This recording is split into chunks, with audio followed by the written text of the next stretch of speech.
ఎన్టీఆర్ తన సొంత ఊరి కోసం 6 కోట్లతో అంబులెన్స్ ని ఉచితంగా అందించారట. జూనియర్ ఎన్టీఆర్ తన ఊరు నిమ్మకూరి వాసుల కోసం ఉచితంగా అంబులెన్స్ సర్వీసెస్ ని ప్రొవైడ్ చేస్తున్నట్టుగా తెలుస్తోంది. 1, 2 కాదు, దాదాపు 6 కోట్లతో మరి భారీగా అంబులెన్స్ ని సిద్ధం చేశారట. నిమ్మకూరులో ఎవరైనా అనారోగ్యంతో బాధపడితే అంబులెన్స్ వాళ్ళ ఇంటి దగ్గరకు వస్తాయని, ఇంటి వద్దనే వైద్యం అందిస్తారని, వాళ్ళకి కావాల్సిన మందులన్నీ కూడా ఉచితంగా అందిస్తారు. అంతేకాకుండా అక్కడి నుంచి వాళ్ళు ప్రత్యేకమైనటువంటి ఏర్పాట్లు కూడా చేయాలనుకుంటే చేయొచ్చు అంటూ కూడా చెబుతున్నారు. వాటికి సంబంధించిన పని వివరాలు కూడా ఇస్తామంటూ మరి ఎన్నో చెప్తున్నారు. కాబట్టి ఇప్పుడు సోషల్ మీడియాలో సైతం ఈ విషయం ఎంతో సెన్సేషనల్‌గా మారుతోంది. ఏది ఏవైనా మన యంగ్ టైగర్ ఎన్టీఆర్ తన నిమ్మకూరి వాసుల కోసం చేసిన ఈ గొప్ప ప్రయోజనాన్ని చూసి అందరూ హ్యాట్స్ ఆఫ్ అని మెచ్చుకుంటున్నారు. తన తాతగారి ఊరినే తన ఊరిగా భావిస్తారు ఎన్టీఆర్. అందుకోసమే అక్కడ మంచిగా ఎకరాల్ని కొంటున్నారు, పొలాల్ని పండిస్తున్నారు. అలాగే మంచి ఫార్మ్ హౌస్‌ని కూడా పెట్టుకున్నారు.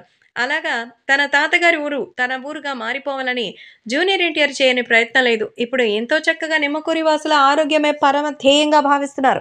ఈ రోజులలో ఆరోగ్యం కాపాడుకోవడానికి కోసం ఎంత ఖర్చులు పెడుతున్నారో, ఎన్ని రకాలుగా జనాలు ఇబ్బంది పడుతున్నారో తెలుసుకున్నారు. కాబట్టి ఇంకా నిమ్మకూరు అభివృద్ధి పడాల్సింది. ఎంతోమంది అనారోగ్యంతో ప్రాణాల మీదకి తెచ్చుకుంటున్నారని తెలిసి జూనియర్ ఎన్టీఆర్ 6 కోట్ల రూపాయలు ఖర్చు పెట్టి దాదాపు భారీగా ఒక 15 అంబులెన్స్‌లు పెట్టించారట.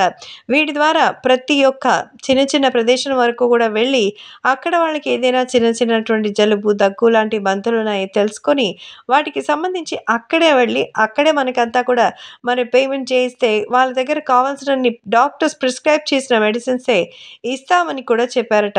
కాబట్టి ఈ నేపథ్యంలో వాళ్ళు చేసిన విషయాలైతే ఇప్పుడు ఒక్కసారిగా సంచలనంగా మారుతోంది. జూనియర్ ఎన్టీఆర్ నిజంగా మనసున్న వ్యక్తని మీలాగా ఎవరు చేయలేరని చేతులెత్తి దండం పెడుతున్నారు నిమ్మకూరు వాసులు. తాతను మించిపోయాడు మనవడంటూ హ్యాట్స్ ఆఫ్ అంటున్నారు.